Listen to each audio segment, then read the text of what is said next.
Nakayuko at nakaupo sa gilid ng king-sized bed na nababalutan ng kulay pink na kobre kama. Nakatakip sa mukha ang mga kamay na tila ba ayaw ipakita ang puot na bababanaag sa kanyang mga mata. Ilang sandali lang ay bumukas ang pintuan ng banyo. Kasabay nito ay ang paglabas ng puting usok na tila nagbabadya ng kapahamakan para kay Ann. Maya't maya ay maaaninag sa pintuan ng isang lalaki na may malaadones na pangangatawan. Umaagos sa makinis na balat nito ang mga butil ng tubig na nag-uunahan sa pagyakap sa kanya. Isang puting tuwalya lang nakatakip sa maselang bahagi nito. Tumigil naman sa pag-iyak si Ann at gulat na napatitig sa lalaki. Tila ba nagulat siya sa kanyang namastan. Hindi maaari. Kanina lang ang matandang lalaki ang kasama niya. Ngunit ngayon ay isang gwapo at matipunong lalaki na nasa harapan nito. Kung bago ka pa lang sa channel na ito, Ate Jane TV, huwag kalimutang pindutin ang notification bell and subscribe button. Sana po hindi naman malaking abala sa inyo ang pagpindot ng subscribe button dahil ang kapalit po nito ay ang pagsuporta para makapag-produce ng mga libreng stories sa mga channels ni Ate Jane. Maraming salamat!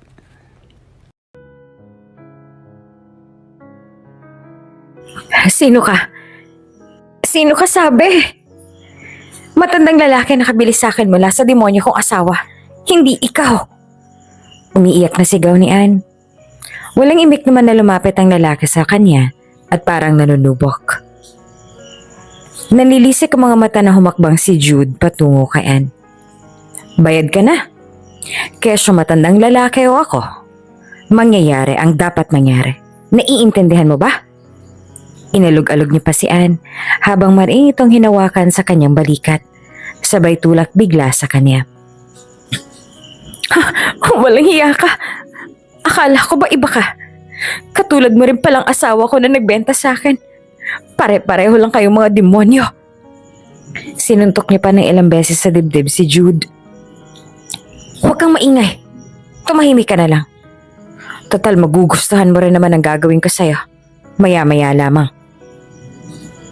Dahil sa takot, itinikom na lamang ni Ann ang kanyang mga bibig.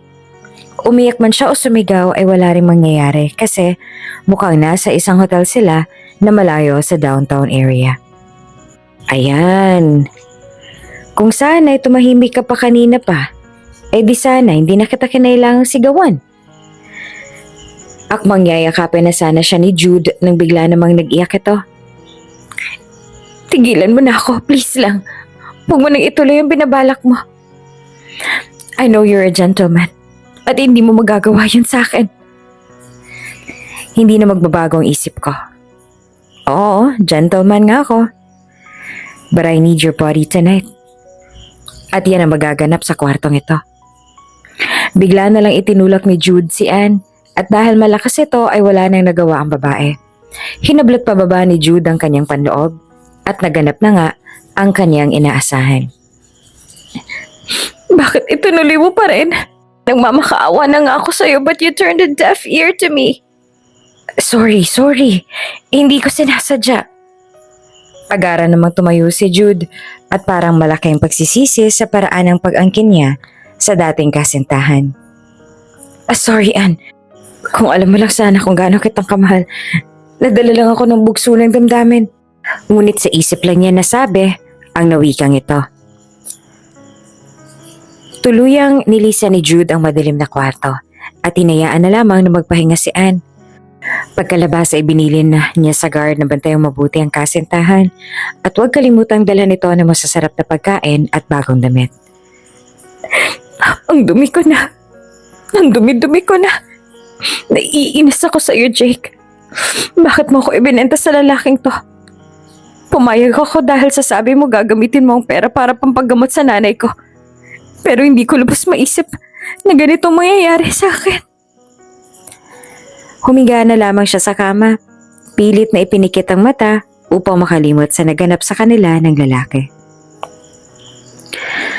Mahal na mahal kita, Ann. Handa akong ibigay ang buhay ko sa'yo. Sagutin mo lang ako ay lubos ng liligaya sa piling ko. Sabi ni Jude. Totoo ba yan? Baka naman katulad ka din ng ibang lalaki dyan sa tabi-tabi. Matapos makuha ang matamis na oo ng nililigawan, bigla na lang nagbabago at hindi na tumutupad sa pangako.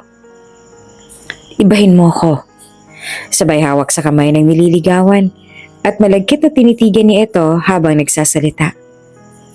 Pag sinabi ko, ay tinutupad ko. Napayakap na lamang si Anne sa kasintahan. Naniniwala siya sa tinuran nito. Tumunog ang cellphone ni Jude. Tumawag ang kanyang ina. Hinahanap na siya nito. Andito lang po sa bahay ng mga kaibigan ko, ma. Opo, uuwi na po ako agad. Hindi na po ako magpapagabi sa daan. Sagot ni Jude sa telepono. Napalingon siya sa kasintahan at magsasalita na sana ito nang biglang, naiintindihan ko, Jude. Hinahanap ka ng mama mo. Wala naman akong karapatan para pigilan. Sige, umalis ka na.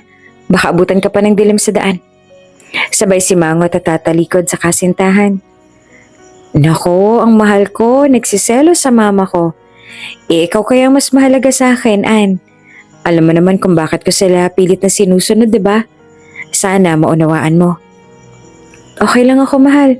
Sige na, umalis ka na. Tuluyan na nga nakatulog si Anne. Dala marahil ng pagod.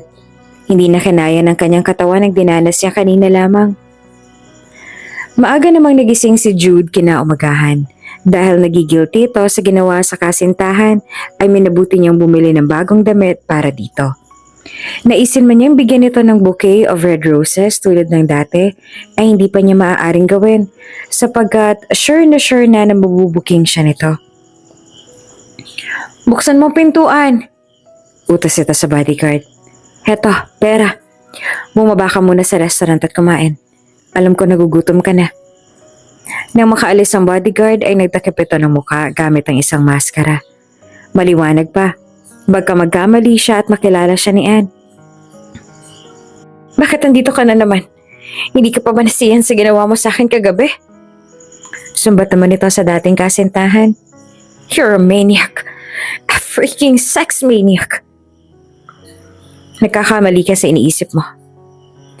I just came here to give you this new set of clothes. Yun lang. At itong envelope na to. Sabay lapag nito sa mesa na nakadikit sa kama na may nakapatong na lampshade. I'm hungry. Gutom na ako. Konti lang nakain ko kagabi. At nangihina na ako.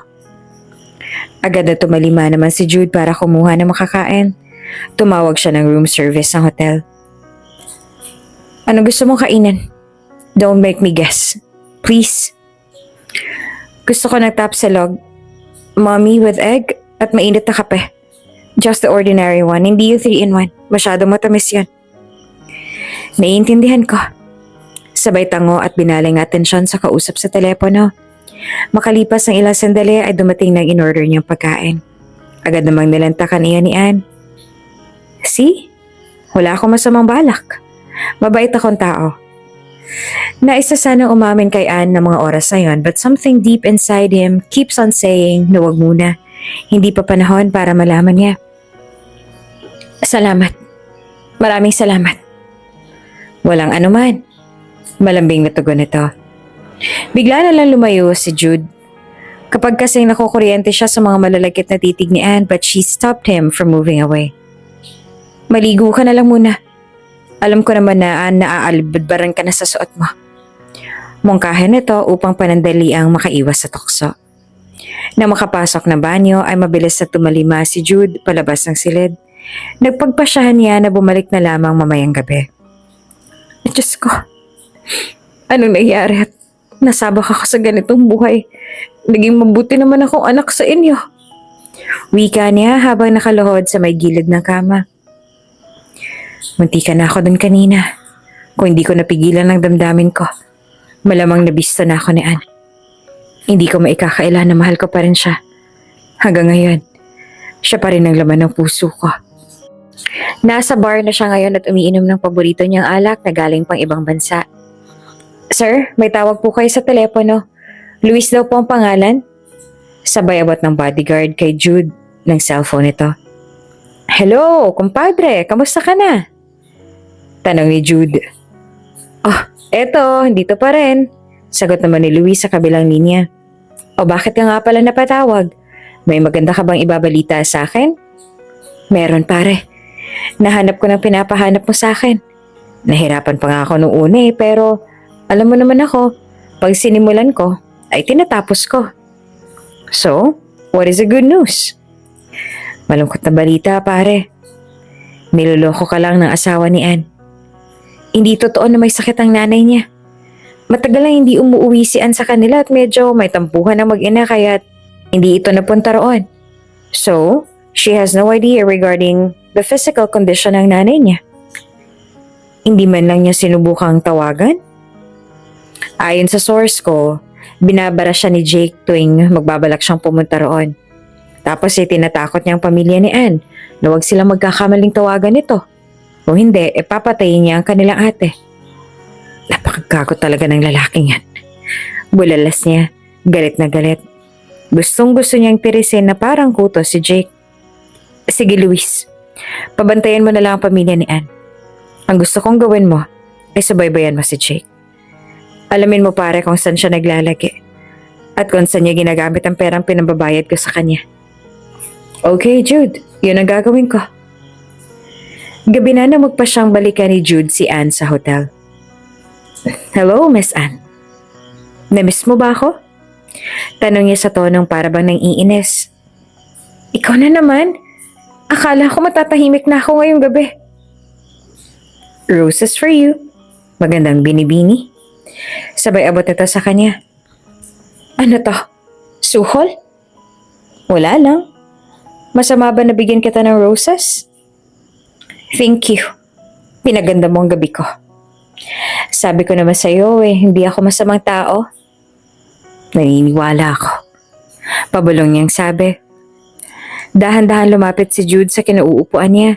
Sinubukan niyang halikan nito sa kanyang mapupulang labi. Nagulat siya nang hindi ito nanlaban at nagsusumigaw. Pinagsaluhan nilang dalawa ang tamis, dulot ng pag-iisa ng kanilang katawan. Muling nanumbalik ang alaala ni Ann sa kanyang ex. Tila siya ang kasama nito ngayong gabing yun. Ann, gaano mo ako kamahal? Mahal na mahal. Siguro naman ipapayag ka sa nais kong mangyari? Oo naman, Jude. Handa na akong ibigay sa iyo ang matagal mo nang hinihingi. Salamat sa pagmamahal at sa tiwala. Naganap na nga ang dapat.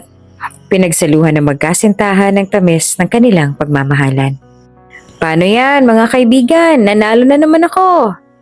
Kantsaw ni Jake sa mga kalaro niya. Aba Jake, mukhang sineswerte ka ngayon na. Sagot naman ni Miguel. Syempre naman. At yan ay dala ng katabi ko ngayon. Maganda na, sexy pa. Pahingi naman ng halik dyan, babe. Nagpaubaya naman ang babae. Alam kasi nito na kapag patuloy pang mananalo si Jake ay malaki ang magiging balato niya. Nakakapagtaka naman ang buenas mo sa araw na to. Sabit ni Angel, isang maputi at magandang babae, ang bigla na lamang lumapit sa mesa. Anong ibig mo sabihin? Wala na ba akong karapatang manalo at swertehin? Maangas niyang sagot. Hindi naman sa ganun. Medyo kakaiba lang na para bang may hindi ka nais-nais na nangyayari. Ang tinutukoy mo ba yung nandaraya ako? Hindi ko kailangan gawin yon, ano? Malakas to sa ibaba. Umupo ka na lang rito na masubukan mo. Sabay kompas ang kamay nito at itinuro sa bakanteng upuan. Nagpa-unlock naman si Angel. Tinanggal niya ang kanyang suot na racing jacket. Tumambad sa paningin ng mga naroon lalong-lalo na kay Jake ang angking kaseksihan nito.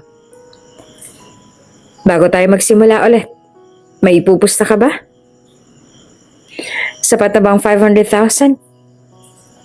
Inilabas ni Angel ang isang bungkos na lilibuhin at nilapag ito sa mesa. Alright, that's more like it. Nagpatuloy ang laro at nanalo pa rin si Jake hanggang sa may mapansin si Angel sa sleeve ng kanyang coat. Ano yun nasa sleeve ng coat mo? Tanong ni Angel kay Jake. Ha? Nahihibang ka na ata, miss. Sir, baka pwede niyong tignan ang sinasabi ko. Lumingon siya sa lalaki na nakatayo sa may likod niya. Sir, pasensya na po. Maaari po bang pakitanggal ng coat ninyo? So, naniniwala kayo sa babaeng yan? Ang hindi maganda sa inyo, kapag ako nananalo, aakusahan niyo ako na mandaraya. Sir, uulitin ko. Pakitanggal po ng coat ninyo. Sumunod na lang po kayo para hindi tayo magkagulo. Ha? Kayo na nga to nang aaway sa akin eh. How dare you accuse me of cheating? Sir, sundin niyo na lang po ang utos ko. Wala namang masamang mangyayari kung lumabas kayo na hindi guilty. Tatakaran kasi dito sa casino na bawal ang cheating. At mahigpit po namin na ipinapatupad yon. Hindi po yun nakabase sa laki ng pustahan ninyo o kung kayo ba ay kasalukuyang nananalo. Wala na ngang nagawa si Jake kundi ang sumunod. Alam niya naman na tama ang nakikita ng babae. Nag-iisip na lang siya ngayon kung paano niya ito malulusutan. Okay, tatanggalin ko na. Tinaas niya ang kanyang kamay bago niya inalis ang coat na suot. Kinuha naman ng lalaki ang coat at binuswisi ito. Ilang beses na binaliktad. Ma'am, mukhang nagkamali kayo. Wala po yung card na nakita niyo sa sleeve ng coat ni Sir. Namulang mukha ni Angel, ngunit hindi ito nagpahalata at nagpatinag. Imposible. Alam ko nakita ko. My vision is still clear. Kung ganyan din naman nahahayaan niya naman dayang mga taong katulad niya, then, sa iba na lang ako magsusugal. Inisasagot naman ni Angel. Umamin ka na kasi, Jake. Kami rin kanina pa nagtataka why you kept on winning. Sagot naman ng iba pang mga players. Ganun ba? Okay, kung ayaw niyo ako rito, fine. Ako na lang aalis. Dali-dali siyang tumayo, ngunit dumating ang manager. Sinabihan ng mga kalaro na walang record na pandaraya sa lugar na iyan si Jake at VIP na siya ng casino. Tuloy ang paglalaro ng barahan ni Jake.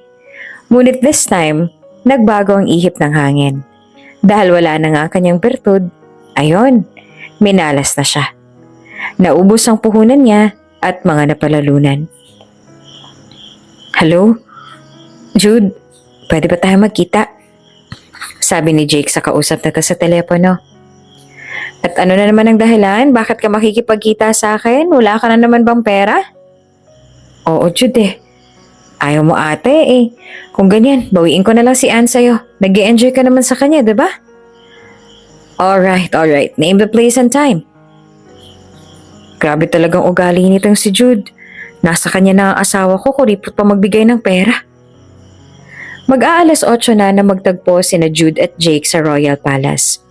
Ito ang napili ni Jake na lugar para safe siya.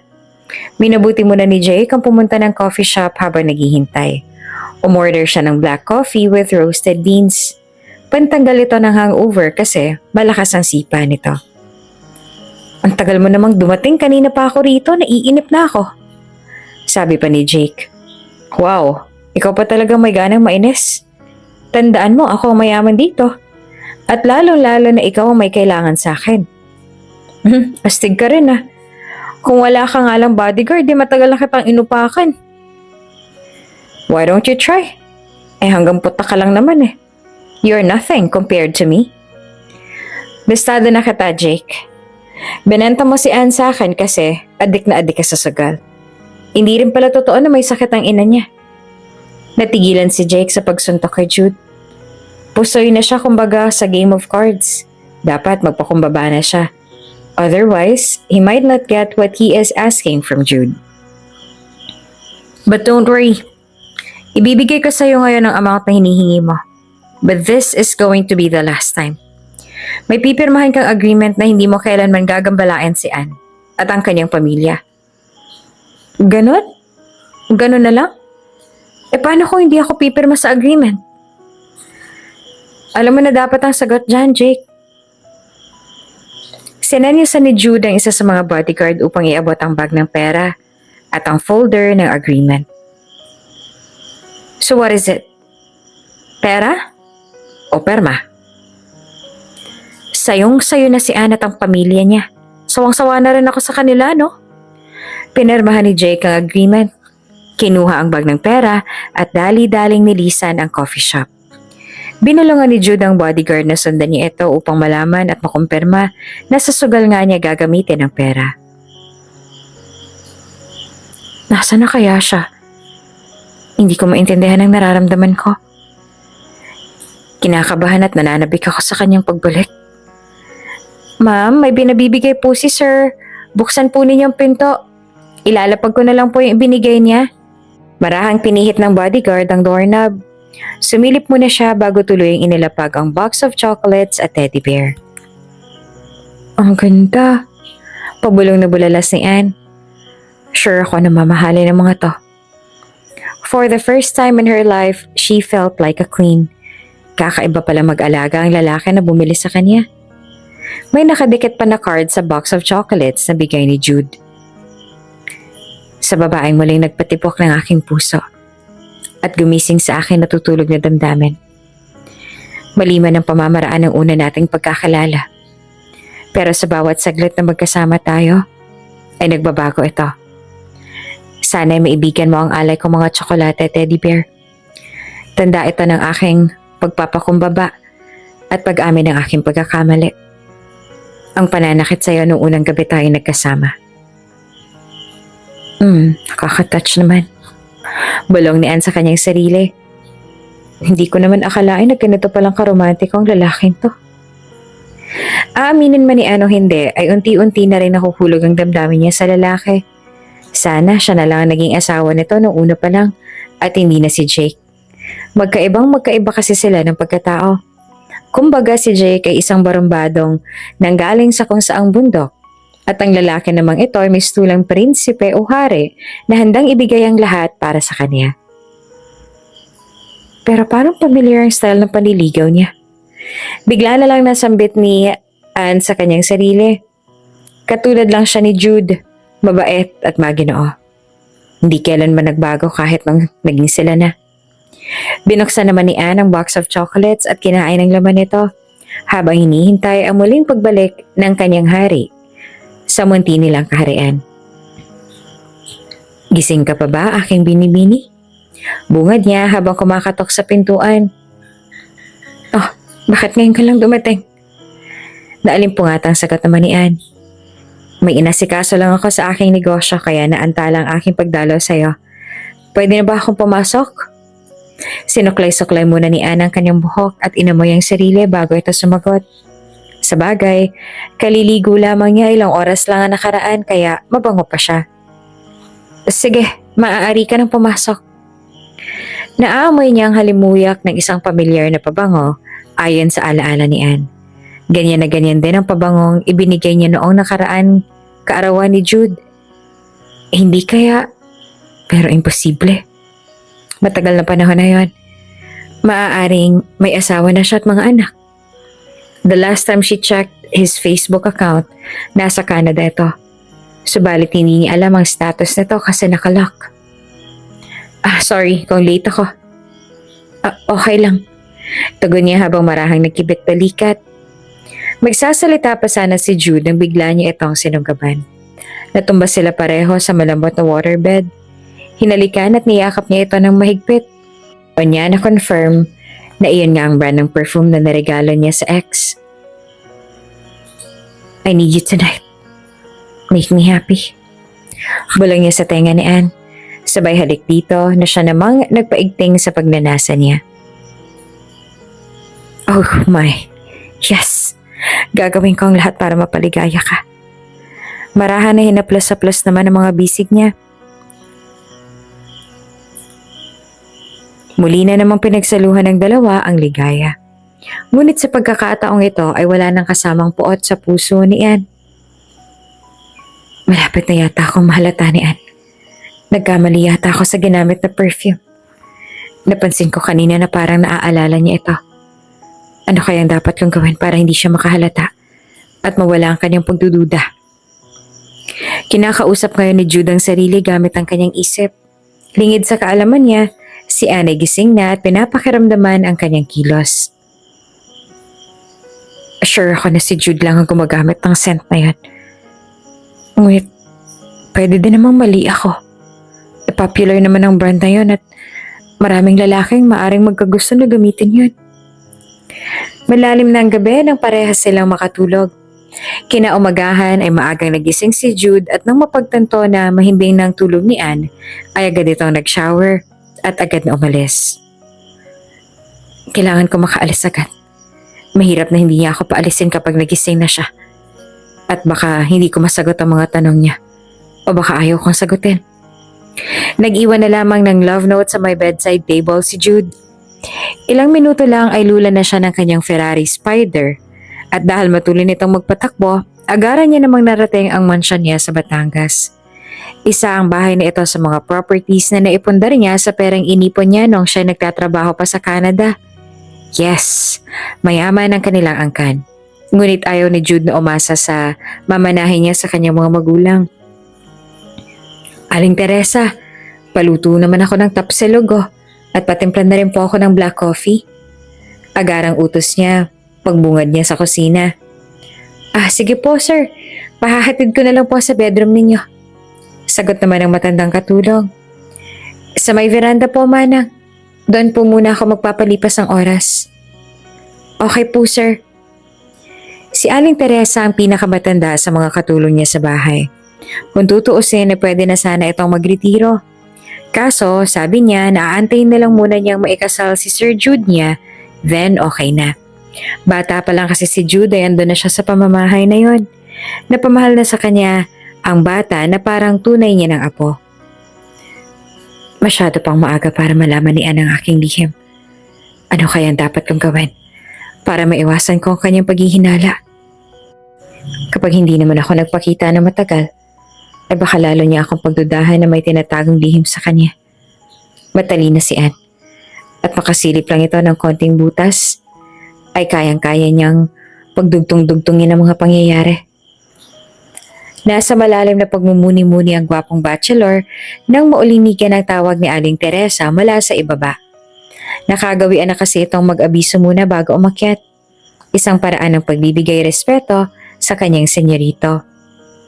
Sir Jude, luto na po ang tapsilog at nagtimpla na rin po ako ng kape ninyo. Dadalhin ko na po ba dyan? Ay sige po manang. Nagdala na rin po ako ng ketchup para sa itlog. Sabay lapag ng food tray sa isang malapit na mesita na yari sa bakal at salamin. Salamat manang. Talagang mahal na mahal niyo ako Nagulat pang matanda nang bigla niya itong yakapin. Ang bango naman. Sure ako mapaparami ako ng kain na to.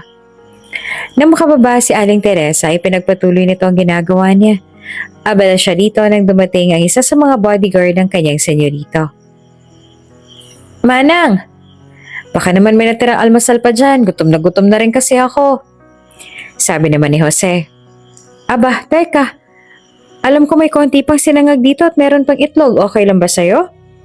Nako, okay na okay po yan. Sabay kuha sa inabot na plato ng matanda. Kape, gusto mo bang ipagtimpla kita ng kape? Huwag na po manang, ako na lang pong gagawa niyan. Nakakahiya naman po sa inyo. Nako, itong batang to. Ngayon pa, kumbaga mahihiya sa akin, halos parehas lang kayo ng edad ni Sir Jude, kaya apo na rin ang turing ko sa inyo. Kinuha niya ang coffee pot at ibinuhos ang laman nito sa tasang kanina pang nakaabang sa may komedor. Salamat po manang, super bait niyo talaga, sabi pa ni Jose. Teka nga, maiba nga ako. Saan ba kayo nagsususuot ni Sir Jude nitong mga ilang araw at di kayo nauwi dito? Po? Ay, gustuhin ko man pong ipagtapat manang sa inyo hindi po maaari. Kabilin-bilinan kasi niya na sikreto daw to. Isang malupit na sikreto. Aba, ang batang ire. May kung ano-anong sikreto pang nalalaman. Di sige. Kung ayaw niyang malaman ko ay okay lang.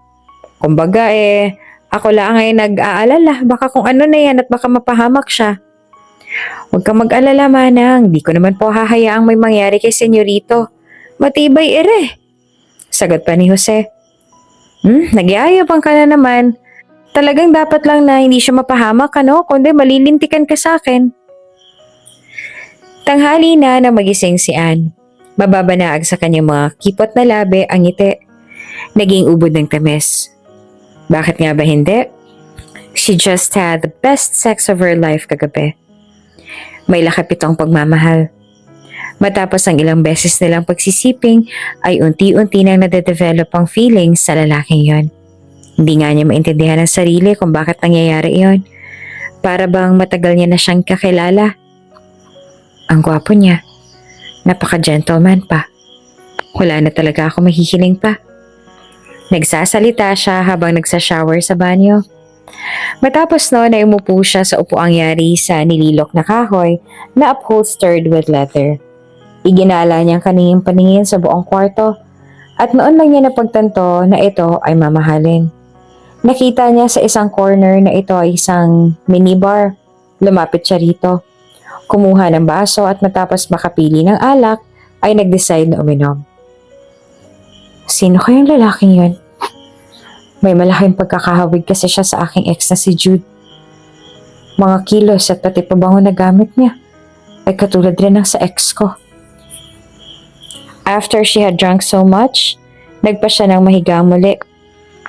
Hindi pa naman siya nagugutom so mamaya na lang siya magpapa-order ng breakfast sa bodyguard na nakabantay naman sa labas ng pintuan. Huwag kang mag-alala, mahal. Pangako, babalikan kita. Mag-aaral lang ako saglit sa Canada. Pagpapaalam ni Jude. Hindi mo kailangang magsinungaling sa akin. Ramdam ng puso ko na ayaw sa akin ng iyong magulang. I'm not that stupid. Oo, aaminin ko sa'yo. Pero hindi naman yun ang dahilan kung bakit ako mangingibang bansa eh. May pangarap din ako. At sa pangarap na yon ay kasama ka. Ayokong umasa sa manang matatanggap ko mula sa aking mga magulang. Talaga bang pag-aaral lang ang gagawin mo doon? Wala kang ibang babae? Anne, ikaw lang naman ang puso ko. Lumipas man ang pamahon, tumanda man tayo.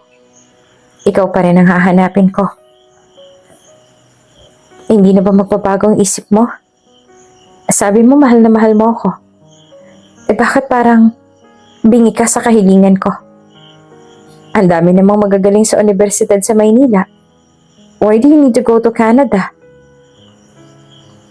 Mahal, mas magandang oportunidad sa Canada. Oo, aaminin ko na maraming dekalidad na universidad sa ating bansa. Pero iba pa rin ang graduate sa isang prestiyosong university doon. It's such a big thing for me. Ganito na lang, Jude. Dahil mukhang nakapag-decide ka naman na iwanan na ako at ipagpalit sa iyong ambisyon. Maghiwalay na lang tayo. Para at least both of us are free. Kung talagang tayo at kung talagang mahal mo ako. Tulad nga na iyon nabanggit. Then destiny will lead us to each other again. Anne, wag naman ganito. I care so much about you. Ngunit, kung hindi naman ako pupunta ng Canada, malaking pagkakataon ng pakakawalan ko, please. Don't make me choose. Malaya ka na, Jude. Paalam. Hanggang sa muli natin pagkikita. At kung mangyayari man yung pinapangako mo, hindi ako aasa para hindi na ako lubos masasaktan. Don't be so stubborn, mahal. Hindi ko kakayanin pag mawawala ka sa buhay ko. Mahal! Sumisigaw si Jude pero hindi na siya narinig ni Anne. Tumalikod na ito at naglakad palayo sa kanya. Sino nga ba sa kanila ang nagkamali? Si Jude ba? Dahil mas inuna niya ang kanyang ambisyon at sumunod sa kagustuhan ng kanyang mga magulang? O si Anne, na namagmatigas kahit sa loob ng kanyang puso ay umaamin siyang mahal na mahal niya ang kasintahan. Life moves in mysterious ways, ika nga. Makalipas ang ilang taon ay muli silang pinagtagpo. Hindi man sa magandang pamamaraan, subalit sapat ng patunay na bigyan sila ng tadhana ng isa pang pagkakataon. A chance to correct what they did wrong at ipagpatuloy ang kanilang naudlot na pagmamahalan. Ma'am? Ma'am, gising na po ba kayo? Tanong ng bodyguard. Nagulantang naman siya sa narinig. Nakaidlip pala siya na hindi niya namamalayan. Gising na ang kanyang diwa, pero ramdam pa rin niya ang pangungulila sa kanyang ex. Oo, gising na ako. Bakit?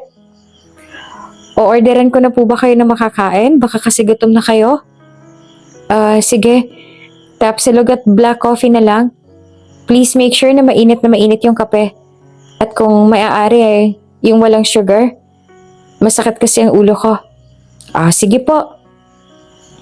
Makaraan ng kalahating oras ay dumating na ang pagkain. Ma'am, andito na pong almusal ninyo. Pasok ka na lang at ilapag mo sa may lamesa. Okay lang po ba na pumasok ako, ma'am? Yes, kuya, no worries. At para hindi mailang ang bodyguard ay nagkunwari itong pumasok sa banyo. That way, he can freely put the food doon sa mesa. Ang sarap naman ito. Katulad siya nung niluluto ni nanay. Nangilid ang luha niya sa kanyang mga mata nang biglang maalala ang mahal nitong ina. Kamusta na kaya siya? Gumaling na kaya siya? Gusto ko sana siyang bisitahin. Pero kung mananatili akong bilanggo rito, ay hindi ko magagawa yun. Ano kaya kung pakiusapan ko yung lalaki? Baka sakaling payagan niya akong puntahan si inay. Miss na miss ko na kasi talaga siya. Pagkatapos kumain ay binuksan ni Anne ang television. Maaga pa lamang at malamang ay mamayang gabi na naman darating ang misteryosong guy. Nananabik na nga siya sa oras na yon. Kasi miss na miss niya na rin ang mahigpit niyang yakap at matamis niyang halik. Kailangan ko umalis, Sarah. Kalimutan mo na ako. Sabi ng lead actor sa TV. Mahal na mahal kita, Adrian. Hindi pa ba sapat na patunay na nagpabuntis ako sa'yo? Sagot naman ng bidang babae sa TV. Intindihin mo naman ako. Para naman sa atin tong gagawin ko. Kailangan ko lang sundin ang utos ng aking mga magulang pansamantala. Ang sabihin mo takot ka sa kanila. Isang salita lang nila ay agad mo akong iiwan. Ramdam ko na naging parausan mo lang ako. Nakakamali ka ng iniisip mo, mahal. Alam naman nating dalawa na matatanda na sila. Ilang taon na lang ay mapapasakin ang mga ari-arian na napondar nila. Ano ba naman yung paligayahin ko sila kahit sandali lang? Mabulaklak ka talaga magsalita. Napakangan ko para maniwala sa'yo. Ano bang tunay na kailangan mo para maniwala ka sa akin? Sabihin mo, mahal, at agad kong gagawin. Pakasalan mo ako. Pag nagawa mo to, ibig sabihin nun, mahal mo talaga ako. Sabi pa ng bidang babae. Napatigil sandali ang lalaki. Napaisip. Paano na to? Kapag pinakasalan niya ang kanyang kasintahan, ay hindi na siya makakaalis ng bansa. Unless of course, mananatili itong sekreto. Yun bang ilang tao lang nakakaalam? Sige, kung yan ang gusto mong patunay, tutuparin ko. Bigyan mo lang ako ng ilang araw para ayusin ang lahat. Makaraan ng ilang araw ay nasa harap na ang dalawa ng altar. Sarado kasi ito dahil pinakiusapan ng lalaki at pamilya niya sa pare na ito ay maging isang private affair. Ikaw, lalaki, tinatanggap mo ba ang babaeng ito bilang iyong kabiyak at makakasama panghabang buhay? Opo, padre. Sabi ng bidang lalaki. Ikaw, babae, tinatanggap mo ba ang babaeng ito bilang iyong kabiyak at makakasama panghabang buhay? Opo, padre. Sagot naman ng bidang babae. Nakasal nga sila ng walang kahirap-hirap at walang sino mang nakakaalam. Masayang-masaya ang babae. Sa wakas ay legal na siyang bahagi ng pamilya ng lalaki at hindi na illegitimate ang pinagbubuntis niya. Buwan ang dumaan bago tinawagan ng lalaki ang asawa. Nagtataka ang babae kung bakit ganong katagal. Mabuti naman at naisip mo kaming kamustahin ng anak mo. Mahal, pasensya na. Naging busy lang ako sa pag-ayos ng mga kinakailangan sa universidad. Ganon? Hindi mo man lang kami na-miss? Naiinis na ang lalaki sa pananalita ng babae. At least I called you. Yan sana ang sasabihin niya. Ngunit hindi niya ito ginawa kasi baka manghinala ito na may kababalaghan na nagaganap. Lingid kasi sa kaalaman ng babae na peke ang kasalang nangyari sa kanila ng lalaki. Pinagbigyan lang siya ng lalaki para malaya itong makaalis. Bayaran lahat ng mga taong nasa kasal nila. Kasama na rito ang pare, mga ninong, at kanyang mga magulang. Tahan na mahal, hindi na ako uulit. Hayaan mo, dadalasan ko na ang tumawag. Sigurado ka dyan? Namimiss na kasi kita kaya ako nagkakaganito. Ma'am, andito na po si sir. Talaga? Oo, may wag mo muna siyang papasukin. Agarang pinatay ni Ann ang TV. Marapit sa salamin upang matiyak na maayos ang kanyang itsura. Hello? Namiss mo ba ako? Nagpapatawa ka ba? Bakit naman kita mamimiss? Sa gwapo ko ba namang to? You must be blind. Tumawa ng malakas ang lalaki. Bakit ba ang tagal mong nawala? Tulad ng dati, may inasikaso lang ako na importante. Mas mahalaga pa sa akin? Kulang pa ba ako para makumpleto ang buhay mo? Nagulat naman ang lalaki sa sinagot ni Ann. Tingin niya ay nanunubok na ito. Mamahalaga ka rin sa akin. Kaya nga kita pinaalagaan sa mga bodyguards ko, diba? Sagot naman ni Jude kay Ann. Buti nga ang mga yan laging andyan. Ikaw parati kang wala. You cannot even spend quality time with me. Sige, para hindi ka na magtampo. Lalabas tayo tonight. Sure ka? Hindi ka napipilitan? Dahil sa pagkakaalam ko ganyan kayong mga lalaki. Kapag nasusukol na, ay kung ano-ano ng palusot para lang hindi kami mainis sa mga babae. Sigurado ako, miss. At hindi po ako nagpapalusot, Sincere ako sa paanyaya ko.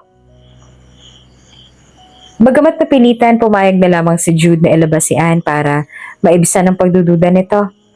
It's also a nice way na mawala sa isip niya ito na siya'y kanyang alipin.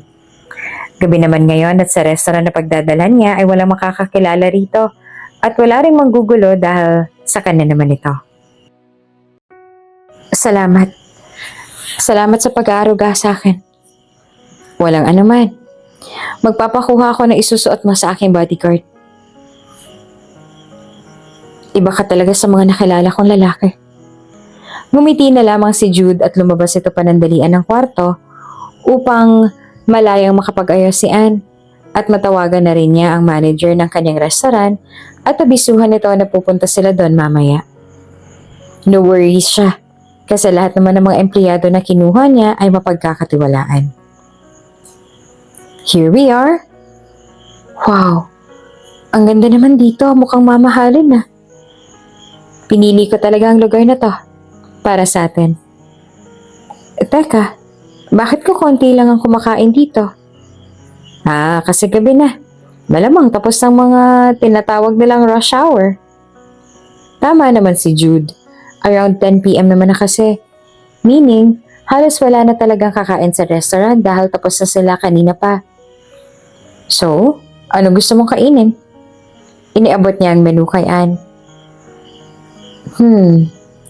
Alam ko na mapapalaban na naman ako mamaya pag uwi natin.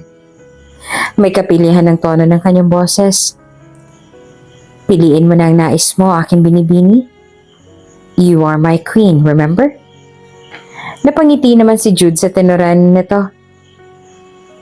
Totoo naman kasi at ramdam niya ito. Walang biro. She never felt so happy.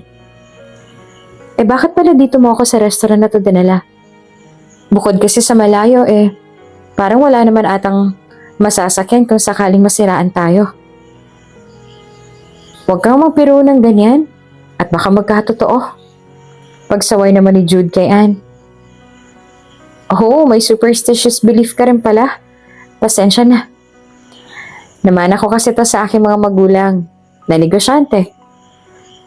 Alam mo, that feng shui thing? Naiintindihan ko. Pero si inay kasi hindi siya naniniwala sa ganon. Praktikal na babae yun At naiiyak na naman siya. What's wrong, my queen? Namimiss mo ba ang nanay mo? Oo, matagal ko na siyang hindi nakikita. Tapos ang nabanggit pa ni Jake, ang demonyo kong asawa last time na may sakit daw siya. Gusto mo ba siyang bisitahin? Papahayag ka ba sakaling hilingin ko sa'yo? Nakatuon sa kausap ang paningin habang sinasabi niya ito. Nanay mo yan. Mahalaga siyang tao sa buhay mo. Sino ba naman ako para hindi pumayag? Tandaan mo, binili kita, hindi para tratuhing bilanggo. Naaawa ako sa kalagayan ng iyong ina. Tumayo naman si Anne sa kinauupuan niya at lumapit siya kay Jude. Niyakap ito ng mahigpit. So, kailan mo balik bisitahin ang nanay mo? Bukas sana kung okay lang. Alright, I will make some arrangements. Siyempre, kailangan ko mag-guarantee ang security mo habang andun ka. Sana hindi mo masamain. Wala akong problema tungkol dyan. Tugon naman ni Anne. Ipinagpatuloy na ng dalawa ang kanilang pagkwentuhan habang kinakain ang order nila. Waiter? Lumapit ang isang waiter sa mesa nila. Ano po yun, sir? May additional orders pa po ba kayo? Yup, order kami ng alak. Anong wine ang prefer mo, Anne? Kahit alin? Hindi naman ako pihikan sa wine. Sige, Black Label na lang. Damihan mong yellow, ah. Noted, sir. Dalhin ko na lang po kaagad ang order ninyo kapag ready na. By the way, masyado namang formal kung tatawagin kitang Miss lagi. Is it alright if I call you by your first name? Tanong ni Jude kay Anne. Why? Tayo na ba't naisip mong tawagin ako by my first name? Pabiro naman yung sagot kay Jude. Agad namang namula ang mukha ni Jude. Uy, biro lang. Mamaya mapikon ka eh. Iwanan mo na ako rito. At ako ang magbabayad sa kinain natin. No, naiintindihan ko naman. Wala pa pala akong karapatan. Sagot naman ni Jude. Sinabi ko lang na joke lang, diba? Cheer up. Okay lang sa akin. Napangiti naman si Jude ng bahagya. It means something mutual is happening sa pagitan nila. May namumuo na kayang pag-ibig? Sir, here. Ito na pong in-order ninyo. Inilatag niya mga baso sa mesa pati na ang ice pail. Siyempre, binuksan niya ang bottle at binuhusan niya ng kaunti ang baso nilang dalawa. Malamig pa po yan. Mamaya ko na lang siya lalagyan ng yelo. Agree. Let's toast to us. Yaya ni Anne kay Jude. Here it is. To us. Tugon naman ni Jude. Tuloy ang pag-uusap ng dalawa hanggang sa magyaya na si Anne na umuwi sila. Medyo marami na rin kasing nainom si Jude. Boss, nakita na namin ang asawa ninyo. Sabi ng assistant ni Jake. Ha? Saan niyo siya nahanap? Dito sa may Batangas, boss. Yung restaurant na pagmamay-ari ni Jude. Ha! Ang pangat talaga ng lalaking yan. Matapos niya akong ipahiya. Akalain mo bang iisipin niyang safe na silang dalawa? Sabi pa ni Jake. Anong gagawin namin, boss? Sundan niyo sila pag alis nila. Ingat lang kayo. Kasi sigurado ako na may kasamang bodyguards yan. Sige, boss. Balitaan ka namin pag nakabuntot na kami sa sasakyan nila. Ibanaba na ni Jake ang telepono niya. Nakangisi siyang parang asong ulol na nakaamoy ng dugo ng kaaway. Gago ka, Jude. I thought matalino ka. Hindi pala. Ngayon, babawiin ko ng asawa ko sa'yo. Wala ka ng pakinabang sa'kin. Nilagok niya ang alak na laman ng baso. Sundan daw natin ang sasakyan na yan. Bumukas ang pintuan ng restaurant. Tipsy na si Jude pero nakainom lang siya, hindi pa lasing. Matapos matiyak na nakasakay na si Anne ay saka siya sumakay at pinaandar ang makina. Boss, nakabuntot na kami sa kanila. Good. Very good. Ngayon humanap kayo ng magandang tiyempo para kunin ang asawa ko. Copy, boss. Binagtas ni Jude ang daan patungo sa bayan. Madilim at makipot ang daan. Nasa gilid sila ng bundok kaya hindi niya maaaring bilisan ang pagtakbo niya. Ilang sandali pa, biglang tinapakan ni Jake ang preno. Shoot, ano yun? Sabi na lang ni Jude. Aray! Nauntog kasi siya sa dashboard. Buti na lang at nakita akong punong kahoy na nakahambalang sa daan. Jude, nahihilo ko. Relax ka lang, Ann. Kinuha niya naman ang kanyang telepono. Tinawagan niya ang kanyang mga bodyguards at inutusan niya mga ito na imbestigahan ang putol na puno. Pumunta ka nga doon, silipin mo saan galing yung puno. Yes, sir. Naiwan naman ang isa sa kanila sa sasakyan habang ang dalawa na bumaba ay nag-imbestiga. Ito na hinihintay natin pagkakataon. Oo, boss, eto na. Sagot pa ng mga kasama nito. Ikinasa nila ang kanilang mga baril bago humibis ang kotse. Pabalik na sana ang dalawang bodyguard ni Jude nang bigla silang paulanan ng putok. Nagulat ang dalawa, si Jude at Ann, pero wala silang nagawa kundi magkubli sa loob ng kotse. Patayin niyo si Sir Jude pag nanlaban. Ang pakay natin ay makuha si Ma'am Ann. Pero sahang binuksan nila ang pintuan sa passenger side ng kotse at hinatak si Ann palabas. Pinukpok nila ng baril sa ulo si Jude ngunit bago ito mawala ng ulirat ay naulinigan niyang binanggit ng isa sa mga kidnapper ang pangalan ni Jake. Bitawan niyo ako! Bitawan niyo ako, Jude! Isinakay nila siya sa loob ng van. Tinalian ang kanyang mga kamay, pagkatapos ay piniringan ang kanyang mga mata. Anong kasalanan namin sa'yo? Pakawalan niyo ako! Tumahimik ka nga, napag-utusan lang kami na kunin ka. Sino nag-utos sa inyo? Relax ka lang dyan, malalaman mo rin maya-maya lang. Pinaharurot naman ng driver ang van patungo sa kuta ni Jake. Boss, nakuha na namin ang asawa ninyo. Good. Magaling ka talaga. Kailan ba kita pinahiya, boss? Alam mo namang pulido ako magtrabaho. Si Jude, anong ginawa niyo sa kanya? Ano pa nga ba? Di pinabiyahin na namin siya sa langit. Pagsisinungaling pa ng kausap niya. Nice! Sige, dalhin niyo ng asawa ko sa akin. Sabik na ako dyan eh. Copy, boss. Ibinaba naman ng assistant ni Jake ang telepono. Balikan na natin si Sir Jude, baka buhay pa siya. Malilintikan tayo kay boss. Tanga ka ba? Paano tayo babalik doon? Syempre sigurado may mga pulis na. Sa bagay, tama ka naman. Mamaya mahuli pa tayo. Tahimik na pinakinggan ni Ann ang pag-uusap ng mga kidnappers niya na yon. Nagising na si Jude. Tulong! Tulungan niyo ako! Gumapang siya palabas ng kotse. Sir Jude, okay lang po ba kayo? Si Ann. Kinuha nila si Ann. Wika niya habang niyugyog ang balikat ng bodyguard niya. Wala tayong magagawa sa sandaling to, Sir Jude, kundi ang ipagamot ka. Hindi pwede. Kailangan kong mabawi si Ann. Hinablot niya ang baril na nakasukpit sa bewang ng bodyguard at walang humpay itong pinaputok sa ere. Ilang sandali pa ay dumating ng mga pulis. Kinuha nila ang asawa ko. Kinuha nila. Huminahon kayo, sir.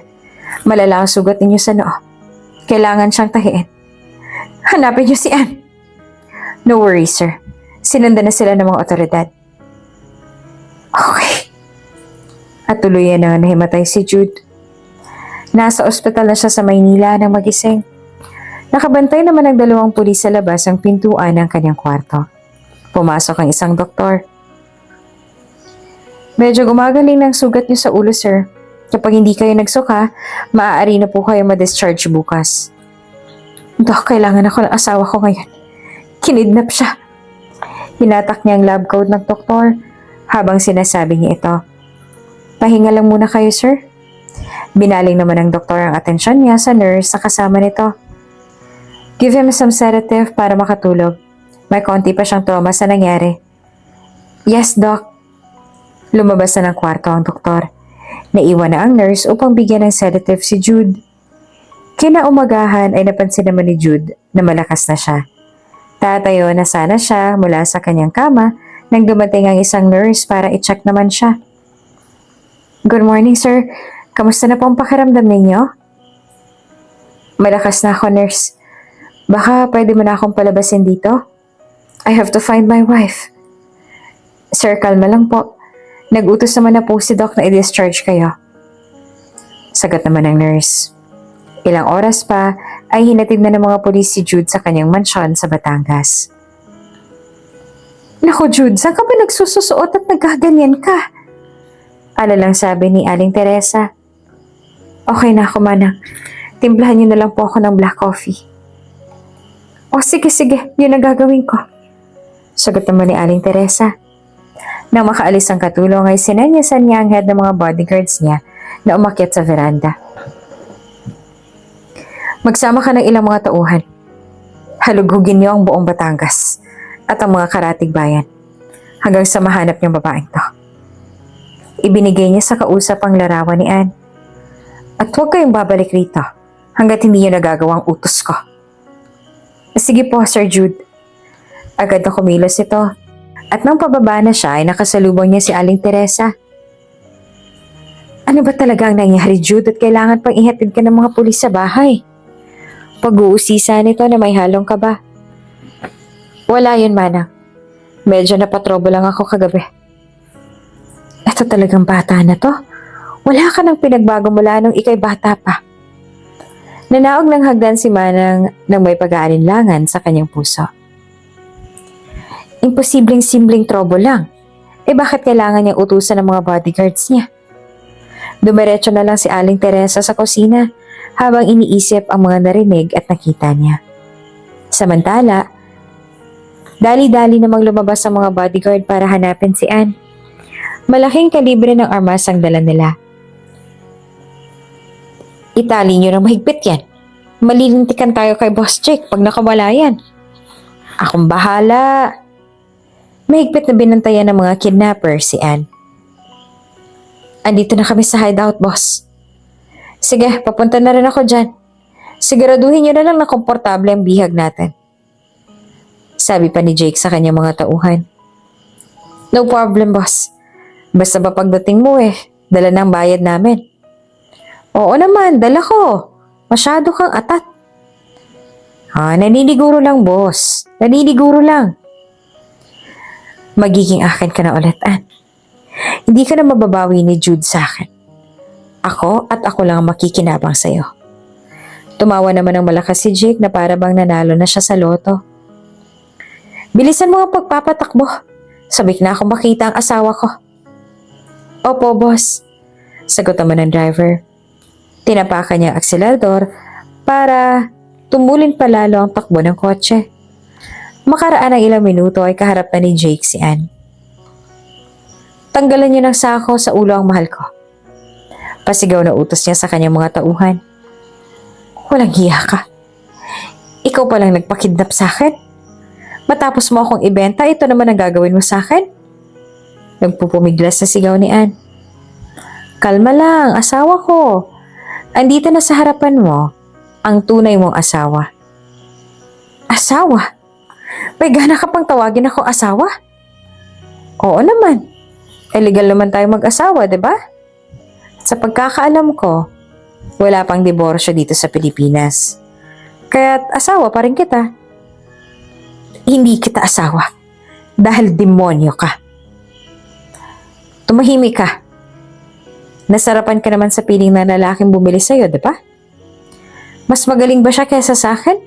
Tumawa siya ng pagkalakas-lakas habang hawak sa baba ang asawa. Hayaan mo. Mamayang gabi, papatikin naman kita na ibang luto. Sabay tawa pa ng malakas na tugon ni Jake. Ibinaling naman ngayon ni Jake ang atensyon niya sa mga tauhan. Bantayan niyo siyang mabuti. Yes, boss. Bago tayo magkalimutan, Sir Jake, asan ang bayad namin? Nakikita mo ba yung dala-dala ko? Sabay turo sa malaking bag na bitbit ng isa sa mga bodyguards niya. Yan ang bayad niyo. Walang labis, walang kulang. Aasikasuhin niyo mabuti si boss, ha? Bigyan niyo siya ng maiinom.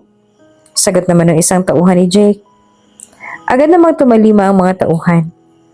Tumataginting na 1,000,000 ang usapan kaya't gano'n na lamang sila kung magkandara pa. Hindi lang pera ang dala kong pabuya sa inyo, Juancho. Talaga, boss? Ano pa yung iba? Tugon naman ni Juancho sa kanyang boss.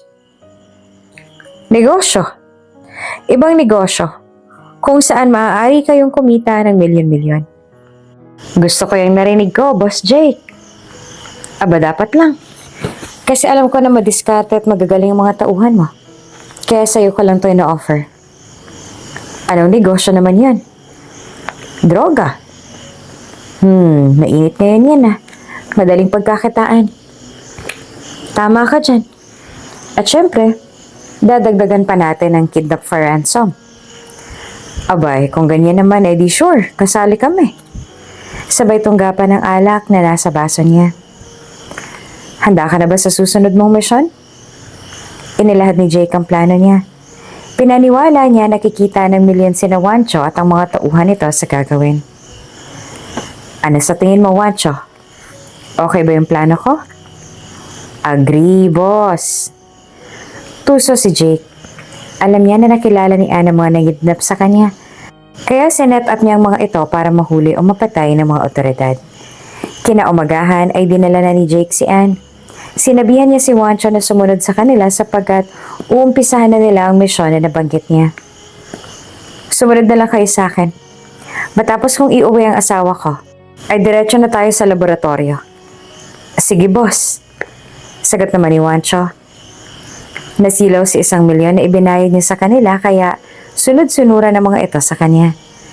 Sinadya namang idaan ni Jake ang convoy sa mga nakaabang na pulis. Kayo nasa itim na van, bumaba kayo at itaas ang iyong mga kamay. Nalintik ka na. Sinetap tayo ni Boss Jake. Mauubos tayo kapag di tayo tumakas. Sige, atras mo! Pinaputok nila mga pulis habang sila ay tumatakas. Sa kasamaang palad, hindi nila natansya na nasa likuran nila ay mga alagad ng batas din. Patay ang lahat ng kasama, pati si Wancho. Puro kasi kayo mga gahaman sa pera. Ayan tuloy ang napala ninyo. Lumapit naman sa kotse si Kapitan Lim. Salamat sa pagtip niyo sa amin, sir. Matagal na namin hinahanap ang mga kidnappers na yan. Walang anuman, Kapitan. Hangad ko lang makatulong. Binasalan ng panyo ang bibig ni Anne ang kanyang mga tauhan sa kabilang van upang hindi ito mag-ingay. Alam kasi ni Jake na marahil ay nagkalat na ang pulisya sa insidente. Sir Jude, nakainkwentro namin ng mga suspects. Nanlaban sila, kaya pinatay na naming lahat. Ha? Sana man lang binuhay niyo yung isa para matuntun yung kinaroroonan ng asawa ko. Nakita niyo ba siya? Negative, sir. Wala silang kasamang biktima. Palagay ko'y dinispatcha na nila ito. Ano? Teka, sino pala nagsabi sa inyo na doon sila dadaan? May tumawag po kanina sa hotline ng opisina, sir. Sinabi niya na alam niya daw kung saan sila dadaan. Nakuha niyo ba yung pangalan nung nagtip sa inyo? Hindi, sir. Pero yung isang reporter na kasama namin ngayon, nakuhanan niya ng larawan. Pwede mo bang isend sa akin at mapasalamatan ko siya ng personal? Sige, sir. Tumunog ang phone ni Jude. Shit! Jake! Kaya niya sinetap ang mga tauhan niya para hindi siya mapaghinalaan. Hello, sir? Si Jake ang nagtip sa inyo. Siya ang mastermind ng pagkawala ng asawa ko. Habulin niyo sila. Opo, sir. Sagot naman ni Kapitan Lim. Inutusan ni Kapitan Lim na maghanda sila upang tugisin si Jake. Ngayon, ay alam na nila ang itsura nito. Na mga sandaling yon, sina Jake ay nasa bahay na nito. Dali niyo sa kwarto ko ang asawa ko. Paliguan niyo siya. Utos ni Jake sa mga babaeng tauhan. Kayo naman. Bali niya sa ibang lalaking tauhan. Dahil magandang pinakita niyo kanina, ito ang pera. Humayo kayo at magpakasaya. Pagkatanggap ng pera ay umalis na agad ang mga ito. Nanlaban pa si Anne habang pinapaliguan siya at dahil nangihina ito, wala naman siyang magawa. Handa ng asawa mo, Boss Jake. Mabangong-mabango na. Sabi ni Liza. Gusto ko yan. Tapusin ko lang itong iniinom ko at aakit na ako. Sandali lang ay nasa loob na ng kwarto si Jake. Kamusta na? Aking asawa? Pweh, Asawa? Matapos mo akong ibenta? Ang kapal rin ng pagmumukha mong tawagin akong asawa. Siyempre, ako ang legal mong asawa. At dahil doon, ay obligasyon mong paligayahin ako ngayong gabi. Sinugaban niya sa buhok si Anne at binalibag niya ito sa kama. Walang hiya ka. Makuha mo man ang katawan ko ng paulit-ulit. Hindi mo naman maaangkin ang puso ko. Lalo pang nag-init ang pakiramdam ni Jake. Alam niya kasi na iba ang mahal ng asawa. Akin ka pa rin. Akin ka pa rin. Ayoko. Ayoko. Ngunit nangyari ang dapat mangyari. Manlaban man si Anne, ay nangihina pa rin ito. Walang hiya ka, Jake. Ubod ka ng sama. Huwag ka mag-alalaan. Gabi-gabi kitang paliligayahin. I'm sure, hindi naman kayang gawin ni Jude ang ginagawa ko sa'yo. Mas gugustuhin ko pang mamatay kesa mapunta sa'yo. Oh my! Are you threatening me? Eh di magpakamatay ka. Pakialam ko ba sa'yo? Nakita mo naman, diba, ang daming babae nakapaligid sa akin? Nanlumo naman si Anne sa narinig. Tuluyan na nga nagbago ang asawa. Magmula nang ibenta siya, ay nahawaan na yata ito ng kasamaan ng mga kaibigan niya. Kailangan makatakas ako sa impyernong to. Hindi ako papayag na habang buhay niya akong aalipinin. Nagmatsyag siya ng mga sumunod na araw. She pretended to cooperate kay Jake upang mabigyan siya ng pagkakataon na malibot ang bakuran nito. Mula ngayon, ay tatawagin niyo ng ma'am ang asawa ko. Siya lang ang ituturing niyong senyorita sa pamamahay na to. Yes, boss.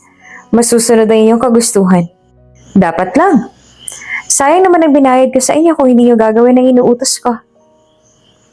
Dumaan pa ang mga araw at dahil sa matamang pagmamatsyag, napag-alaman ni Anne kung saan ito dadaan upang makatakas. Asawa ko, ako ay aalis muna upang harapin ang aking mga kanegosyo. Dito ka na muna, ha? Sige, mahal. Parang naduduwal pa nga si Anne sa sinabi. Hindi niya kasi maatim na sabihin yon. Oh, kayo dyan. Siguraduhin niyo na susundin niyo lahat na ipag-uutos ng aking asawa. Yes, boss. Makakaasa kayo. Sagot ng mga tauhan ni Jake. Ilang minuto pa ay lumabas na ng malaking gate ang sasakyan ni Jake, kasunod ang kanyang mga tauhan. Ito nang pinakahihintay ko. Konting bantay na lang naiwan dito sa bahay. Inantay naman ni Anne na dumilim ang paligid bago siya isinagawa ang balak. Dahan-dahan siyang lumabas ang pintuan na patungo sa stockroom sa likod. May lagusan kasi doon ng maruming tubig palabas ng pader. Puntahan niyo, senyorita. Tanungin niyo kung nagugutom na siya. Sabi ni Cynthia sa ibang katulong. Masusunod po. Sige na, larga na. Umakyat naman ang mga katulong papunta sa kwarto na mag-asawa. Ma'am, nagugutom na po ba kayo? Oo, maaari mo bang ipagluto ako ng dalagang baka? Parang yun kasi ang gusto kong kainin eh. Ah, sige po. Agad namang bumaba ng hagdanan na pag-utusan na katulong. Akala mo, Jake, naiisan mo ako? Matalino yata tong asawa mo. Ang sumagot pala sa katulong ay isang remote-activated na tape recorder. Bago tuloy yung umalis si Anne, ay tiniyak niya munang tama ang timing nito sa pagkatok ng katulong. Sa wakas ay nakarating na ng lagusan si Anne. Malaya na ako. Malaya na ako. Pinigil na sigaw niya. Samantala, umakyat na ng silid ang katulong dalang pagkain ay pinaluto ni Anne. Nagulat na lamang ito nang malaman na nakatakas ito. Wala na si Ma'am Anne sa silid niya. Wala na siya. Sigaw nito habang papunta sa baba. Shit! Malilintikan tayo kay Sir Jake nito. Halugugin niya ang buong kabahayan. Opo, Mama, susunod. Sagot naman ng ibang mga tauhan. Lumipas na nga ang ilang oras ay hindi pa rin nila matagpuan si Anne. Huwag kayong titigil hanggat hindi niyo siya nakikita. Gagawin namin ang aming makakaya. Sagot naman ni Robert. Dahil sa kapabayaan ni Anne, may isang tauhan na nakapansin sa kanya. Ayun! Ayun si Ma'am! Pinaputokan niya ito. Tinamaan si Ann sa balikat pero nagpatuloy pa rin itong tumakbo. Gago, bakit mo siya binaril? Hindi ko po sinasadya. Patawarin niyo po ako. Ano naman ang mapapala ako sa sorry mo? Sa tingin mo ba pag nalaman ni Sir Jake ang ginawa mo, mapapatawad ka niya? Huwag po. Huwag po. Winakasan na ni Robert ang buhay ng tauhan. Samantala, duguan naman na nakarating sa kabilang dako ng pataniman si Ann. Dahil sa dami ng dugong nawala sa kanya ay hinimatay ito. Kinabukasan, isang batang lalaki ang nakakita sa kanya. Tay, may babaeng walang malay sa pilapil, sabi ni Ingo. Agad namang tumalima ang ama upang tiyakin ang sinabi ng anak.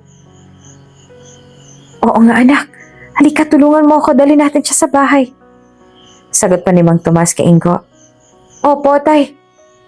Kumuha ka ng mga dahon ng bayabas. Kailangan nating hugasan ng mga sugat niya. Tawagin ko na rin po ba si nanay? Oo, siya ang dapat na manggamot sa kanya. Naku, kawawa naman siya, sabi pa ni Aling Maria. Buti na lang at natagpuan siya agad ni Ingo. Pag nagtagal pa, baka napahamak na siya. Ingo anak, magpainit ka na ng tubig. Opo inay. Nilinisan na nga ni Aling Maria ang sugat ni Ann. Maswerte nga siya at depresang ito. Hayaan na muna natin siya magpahinga. Pupunta na rin kayo mag-ama sa palengke para makabili kayo ng gulay. Sige, at makapaghanda ka na ng masustansyang pagkain. Sagot naman ni Mang Tomas at Ingo. Napadpad si Ann sa isang maliit na baryo na hindi kalayuan sa mansya ni Jake. Nasaan po ako? Narito ka sa bahay namin, iha. Pasensya ka na ha. Mahirap lang kasi kami. Tugon ni Aling Maria kay Ann. Ngumiti naman ang bahagya si Ann. Salamat po at piligtas ninyo ang buhay ko. Malaking utang na loob ko po yan sa inyo. Walang anuman, iha. Para sa amin, kahit hindi kami mayaman, lagi kaming handang dumamay sa mga nangangailangan. Salamat po ulit. Ako nga pala si Maria. Maaari ko bang malaman ang pangalan mo at kung saan ka galing? Ako naman po si Ann. Tumakas lang po ako sa malaking bahay kung saan ako kinulong ng mga nagidnap sa akin. Nagulat naman si Aling Maria sa sagot ni Ann. Takot ang naramdaman niya sa maaaring kahihinatnan niya sa pagligtas niya kay Ann. Huwag po kayo mag-alala. Pagka maramdaman ko po na malakas na po ako, aalis din po ako kaagad sa pamamahay ninyo para hindi po kayo madamay sa gulong kinasadlakan ko. Iha, hindi naman sa pinagtatabuyan kita, ngunit natatakot lang ako para sa aking pamilya. Naiintindihan ko po, Aling Maria. Pero huwag kang mag-aalala. Ako lang makakaalam ng sikreto mo. Salamat po. Ilang araw pa at nakabawi na ng lakas si Ann. Nagpa siya na itong umalis tulad ng pangako niya kay Aling Maria. Nakarating na kay Jake ang nangyari. Galit na galit ito at nagwawala sa mansyon. Mga tanga. Umalis lang ako ng ilang araw at pinatakas niyo si Ann? Sa palagay ko, boss, ay matagal niya na itong pinagplanuhan. Kaso matagal na naisip niya lang, nakatakas pa rin siya. Naghahanap na po ang mga tauhan natin. Ginalugad na nila mga baryong malapit sa atin. Bakit niyo naisip sa tinagal ng panahon ng pagtakas niya ay andito lang siya sa paligid? Kasi boss, nabaril siya ng mga tauhan natin at maaaring nasugatan nito. Ulitin mong sinabi mo? Nabaril po siya ng mga tauhan natin, boss. At sino naman ang gagong yan na naglakas loob na barilin ng asawa ko? Wala na siya, boss. Pinatay na ni Robert. Tama lang ang ginawa ni Robert. Dahil kung hindi siya, ay ako naman ang papatay sa lapastangan na yon. Umatras naman si Cynthia bilang pagbigay respeto sa boss niya. Tandaan niyo tong lahat. Pakatandaan niyo dahil nakasalalay dito ang buhay ninyo. Kapag natagpuan niyo si Ma'am Ann, huwag na huwag siyang babarilin o sasaktan kahit manlaban pa siya. Mas mahalaga pa siya sa akin kesa sa mga buhay ninyo. Sige, hanapin niyo siya. Sakay ng mga kotse at motor ay ginalugad nila ang mga baryo na nakapalibot sa mansyon. Matagal naman ang nakaalis si Anne nang mapadpad ang mga tauhan ni Jake sa baryo ni na Aling Maria, kaya wala na silang nadatnan na Ma'am Anne nila doon. Kayo rito, makinig kayo mabuti sa sasabihin ko. Ito si Ma'am Anne. Asawa siya ng boss namin at pinaghahanap namin siya. Ang sino man na nakakakilala sa kanya ay magsalita na ngayon bago pa mapahamak ang pamilya niya. Ipinakita ni Robert sa lahat ang litrato ni Anne. Iimik na sana si Ingo, subalit pinigilan siya ni Aling Maria. Nang makauwi sa bahay, ipinagtapat ni Aling Maria ang sekreto ni Ma'am Anne. Nay, ba't niyo po ako pinigilan kanina? Sasabihin ko lang naman sa lalaki na kilala ko siya. Gusto ko lang naligtas ka, anak. Sagot naman ni Aling Maria sa anak. Ligtas po? Nasa panganib po ba ang buhay natin dahil sa pagtulong sa babaeng yon? Oo, anak. Tomas, si Anne ay kinidnap ng mga lalaking yun. Tumakas siya. Kaya siya may sugat ay nabaril siya ng isa sa kanila habang tumatakas. Abay, grabe pala ang kalagayan ng babaeng ire. Oo, Tomas. Buti na lang at hindi siya naabutan nito ng mga kidnappers na yun. Eh, asa na ba siya ngayon? Hindi ko alam, Tomas. Maaaring hindi pa siya nakakalayo. Dasal ko lang ay sana hindi siya maabutan ng mga kriminal na tumutugis sa kanya. Eh, ano kaya kung pumunta tayo sa bayan at ipamigay alam ito sa mga otoridad? Sa tingin mo ba hindi natin ikakapahamak kung gagawin mo yan? Hindi kasi natin alam kung may kakampi ba na pulis ang mga kidnappers. Mas maigi na ang alam nila. Pag may nangyari sa atin, alam na nila kung sinong datamputin. Tama si Itay, Nay. Kapag nagsumbong tayo, magkakaroon tayo ng proteksyon galing sa kanila. Ang akin lang naman ay pag-isipan niyo munang mabuti ang binabalak niyong gawing mag-ama. Hayaan mo, Maria. Bukas na lang ako lalakad at pag-iisipan ko ito ng maigi. Maaga namang pumanaog ng bahay si Mang Tomas kinabukasan. Desidido na siya na magsumbong sa pulis. Magandang umaga po. Sino pong pwede kong makausap? Tanong ni Mang Tomas. Ako po? Ano pong maipaglilingkod ko? Sagot ni SPO 1 Donato. May gusto lang akong ipagbigay alam tungkol sa isang krimen. Anong krimen po yan, tatay? May niligtas po kasi kaming babaeng nabaril ng isang araw at ang sabi niya kinidnap raw siya. Naku tay, palagay ko ay alam ko ng tinutukoy niya. Ang mabuti ko ay dalhin ko kayo kay Kapitan Lim. Sinamahan naman ng pulis si Mang Tomas kay Kapitan at doon niya ikinuwento ang lahat. Matapos noon ay pinahatid siya ng Kapitan sa kanyang mga tauhan, pauwi naman sa kanilang baryo. Agad na nagpatawag ng meeting ang Kapitan. Men, we have the reason to believe that Miss Anne ay nandito lang sa vicinity natin. Gusto ko mag-conduct kayo ng checkpoint at routine patrol gabi-gabi para mahanap siya. Sige po, sir. Sagot ng mga pulis. Sargento, pamunuan mo ang investigating team. Papunta sa mansyon ng alleged kidnapper ni Miss Anne. Copy, sir. Matapos makuha ang kanilang mga assignments ay humayo na ang lahat.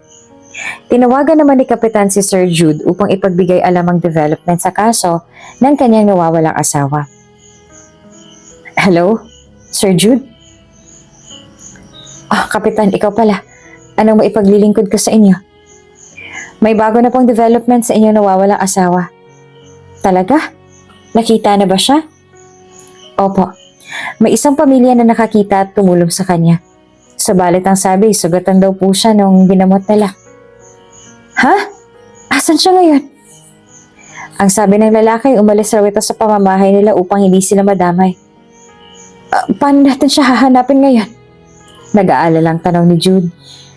Nagpakalat na po ako ng mga tauhan ko para galugarin ang lugar kung saan siya last na natagpuan. Salamat, Kapitan. Si Jake, nahuli niyo na ba siya? As we speak, ay pinupuntahan ko na po siya sa aking sarhento upang imbitahan sa aming istasyon. Napag-alaman kasi namin mula sa matandang lalaki na nagtungo rito na may mansion siya sa isang malawak na lupain, malapit rito. Sige, Kapitan, magtutungo ako dyan ngayon din. Ibinaba ni Jude ang telepono at ipinatawag ang mga tauhan. Inabisuhan niya ang mga ito na siya ay aalis. Ilang oras pa ay nasa biyahe na si Jude patungong Barrio Maligaya, ang lugar na kung saan huling nakita si Anne. Pagdating doon, ay dumaan muna sila kay Kapitan Lim upang ipaalam na tutulong sila sa paghahanap.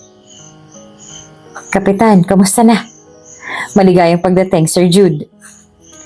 Tulad ng naipangako ko, tutulong ang mga tauhan ko sa paghahanap sa aking asawa.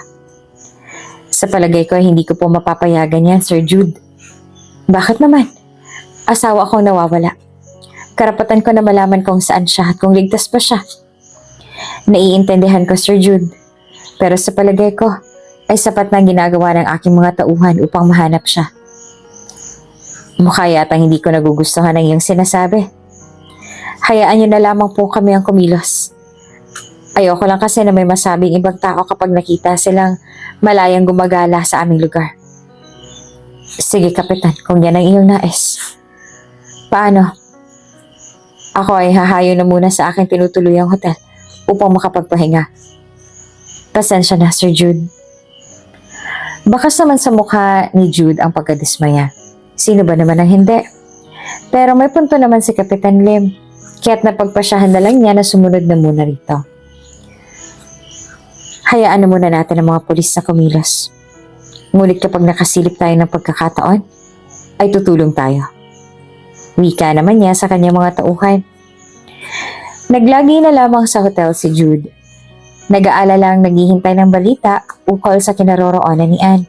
Hanggang sa, Sir Jude, may nagbalita sa amin na namataan daw nila si Ma'am Anne malapit sa may Pampang. Alam mo ba kung saan yon? Opo, alam ko po. Nagtanong-tanong na kasi ako sa kanila. Sagot naman ni Kyle. Sige, sabihin mo mga tauhan na maghanda. Wala namang pag-aatubaling lumakad sina Jude patungo sa lugar na binanggit ni Kyle. Samantala sa Pampang malapit sa dagat, matatanaw ni Anne na palihim na naglalakad. Hindi nila ako dapat makita rito. Pero gutom na ako. Ipinagpatuloy niyang paglalakbay hanggang sa makarating siya sa isang tila abandonadong bahay. Tao po! Tao po! Makikikain lang po sana! Sigaw nito. Wala siyang naririnig na sagot, kaya't minabuti na lang niyang pumasok. Mukha namang may mga taong nakatira roon kasi may naiwang mga saging sa mesa. At dahil sa gutom na siya, ay agad niya itong sinunggaban. Nasa kasarapan siya ng pagkain ng, Sino ka? Ano ginagawa mo sa pamamahay ko? Tanong ni Aling Delia. Paumanhin po, hindi ko po nais na manggulot, hindi rin po ako masamang tao. Eh ano ka? Sasabihin mo ba sa akin na mabait ka? Samantalang kinain mo yung saging ko na walang paalam? Pasensya na po talaga, hindi ko sinasadya. Ilang araw na rin po kasi ako hindi kumakain kaya gutom na ako. Tiningnan siya ni Aling Delia mula ulo hanggang paa. Sa kanyang pakiwari ay nagsasabi naman ito ng totoo at mukha naman siyang mabait. Eh saan ka ba galing, Iha? Doon po sa Barrio Maligaya. Sabay muwesa yan ng kamay kung saan yon. Abe, ang layo pala ng nalakbay mo. Taga rito ka ba talaga? Mahabang kwento po eh. At hindi ko rin po alam kung maniniwala at mapagkakatiwalaan ko kayo. Huwag kang mag-alala, Iha. Marunong ako magtago ng lihim. Sige na. Para masarap ang kwentuhan natin mamaya, ipagluto na lamang kita ng sinigang na bangus. Kumakain ka ba nito? Tumango na lang si Anne dahil sa labis na tuwa. Dumaan ng ilang oras ay luto ng pagkain. Pinagsaluhan nila ito at pagkatapos nun ay nagkwentuhan na silang dalawa. Ang sakla pala ng sinapit mo, anak. Ang akala ko nga ay ako na ang may pinakamasarable na nakaraan. Yun pala ay may hihigit pa doon. Ngayong alam niyo na po ang dahilan kung bakit po ako napadpad sa lugar ninyo. Tumango na lamang si Aling Delia. Dito ka na lang muna sa akin kung gusto mo. Kailangan ko rin ng kasama. Malayo tayo sa bayan at wala akong mga kapitbahay kaya ligtas ka dito. Okay lang po ba sa inyo? Oo naman. Walang problema sa akin. Napatayo naman si Anne sa tuwa. Agad niya namang niyakap ang matanda. Namiss niya tuloy ang nanay niya. Nasa may masikip na daan naman patungo sa kinaroroonan ni Anne sina Jude. Wala na bang ibibilis tong sasakyan? Baka hindi na natin maabutan si Anne doon. Sorry sir, I'm doing my best. Kaso bako-bako po ang daan eh. Madilim pa po at hindi ko pa po kabisado. Sige, magmaneho ka na lang, Kyle. Wala naman talaga magagawa si Jude kundi kontrolin ang sarili niya. Lahat ng tao ay handang tumulong sa kanya upang mahanap si Anne. Sir, may nakikita po akong bahay banda roon. Agad na dumungaw sa bintana ng sasakyan si Jude. Asan? Hindi ko naman makita. Ayun po sir, sa may di kalayuan. Tama ang bahay na nakita ni Kyle. Sa loob nga nun ay andon si Anne at ang bago niyang kaibigan na si Aling Delia. Ano pang hinihintay mo? Puntahan natin. Sir, hindi kayo magulat si Ma'am Anne sakaling andyan siya? I mean, di po ba nagtatago siya sa grupo ni Sir Jake? May katwiran ang naisip ni Kyle. So, anong mongkahe mong dapat natin gawin? Iwanan na lang po natin ang mga sasakyan sa may malapit na bahay na yan.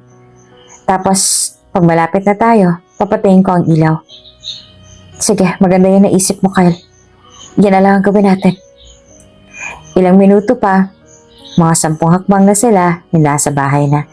Narinig nila na may nag-uusap ng 2 babae. At isa doon ay boses ni Anne. Kaya maunang lumapit. Magkunwari kayo na nawawala at nasiraan ng sasakyan sa di kalayuan. Okay po, Sir Jude. At gano'n na nga ang ginawa ni Kyle. Tao po! Tao po! Magandang gabi po! Aling Delia, baka yun yung mga tao naghahanap sa akin. Kayo na lang po humarap sa kanila. Sino po sila? Ay, pasensya na po kung naistorbo namin kayo. Nasiraan kasi kami ng sasakyan eh. Sa umaga pa raw darating yung mekaniko. Maaari po bang dito muna kami magpalipas ng gabi? Hindi muna sumagot si Aling Delia. Binigyan niya ng sapat na panahon na matiyak ni Anne at hindi sila yung taong sumusunod sa kanya. Nakasilip kasi ito sa may kortina na bahagyang tumakip sa kusina. Ay, okay lang ba sa inyo na matulog lang sa papag? Wala po kasi akong kama dahil ako'y mahirap lang at nag-iisa lang sa buhay. Ay, okay lang naman po, pagtitiisan na lang namin mag-asawa. Sumulyap naman si Aling Delia sa bandang likuran niya. Nang makita niya nag-thumbs up si Anne, ay pinatuloy niya siya sa may sala ang mga bisita. Medyo may kaliitan kasi itong bahay ko, kaya dito na lang kayo sa sala ko maaring patulugin. Malimig naman dito kasi malapit lang tayo sa dagat. Tao po, Aling Delia, andyan po ba kayo? Tawag ni Anne mula sa labas. Nagpretend naman siya na kapitbahay ni Aling Delia. Isa rin yan sa paraan na matiyak niya kung ilan ba ang kasama ng mga bisita nila. Oh, ikaw pala Anne. Abay, bakit napasugod ka? Ay, kagagaling ko lang po kasi ng palengke. Nabili ko tong saging kaya naisip kong dumaan sa inyo. Alam ko kasi na paborito niya yan. Inabot naman ni Anne ang saging kay Aling Delia. Uy, salamat Anne. Talagang mahilig ako sa saging. Itong pinagkukuhanan ko ng lakas bago ako pumunta ng palengke. Sino po sila, Aling Delia? Ay, mga bisita natin sa ating baryo. Nasiraan daw kasi sila ng sasakyan sa di kalayuan at bukas pa darating ang mekaniko. Nagbabaka sakali kung pwede bang makitulog sila rito. Okay po. Sinulipan niya ang 2. Iniestima nito kung ito bang mga tauhan ni Jake. Sa wari niya ay hindi. Dahil mukha naman sila mga disenteng tao. Tagasan po kayo? Galing kaming Maynila.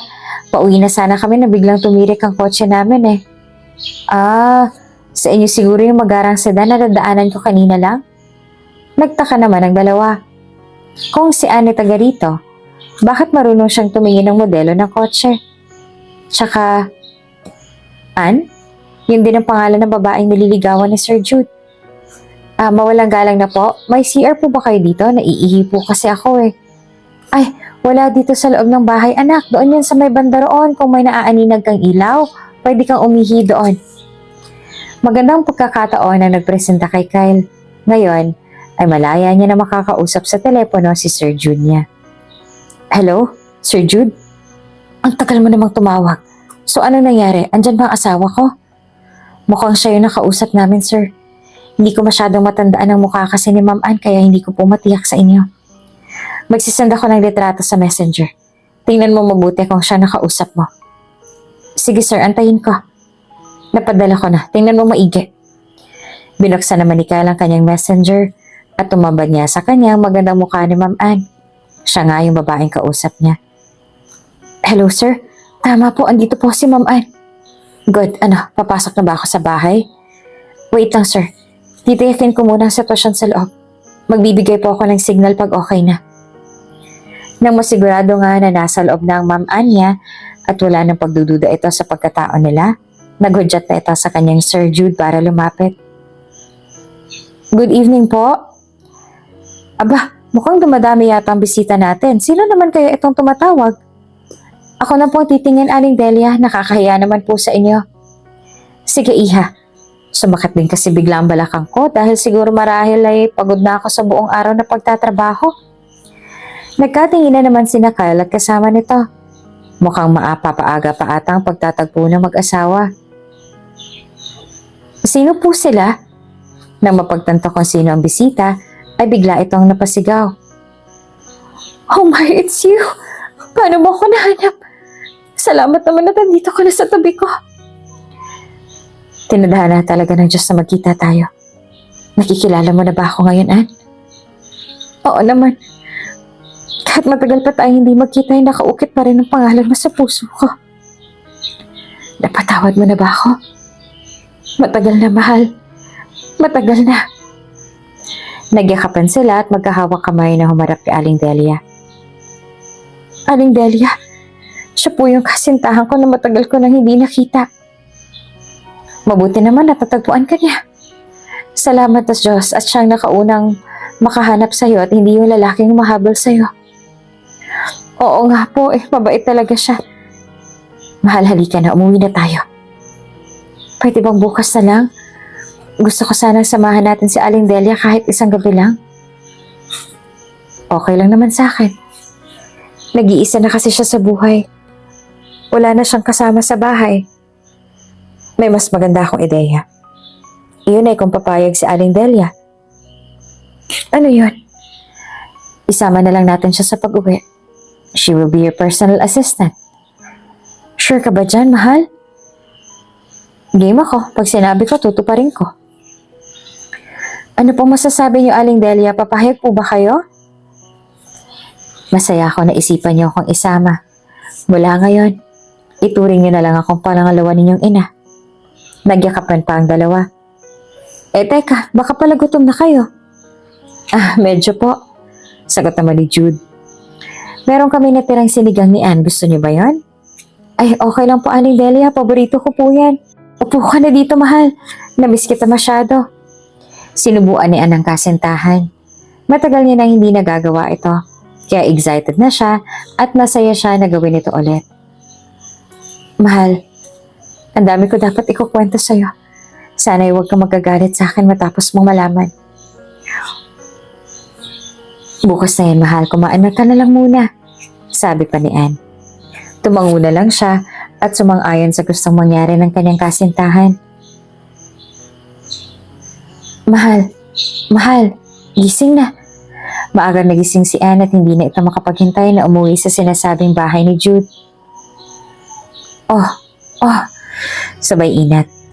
Halika na, nasa mesa na si Kyle, ang asawa niya at si Aling Delia. Gutom na rin kasi ako. Matapos kumain ay naghanda na ang lahat sa mahabang biyahe. Kyle, ihanda mo na sa sasakyan. Siguraduhin mong maayos ito para hindi tayo mag-aaberya sa biyahe.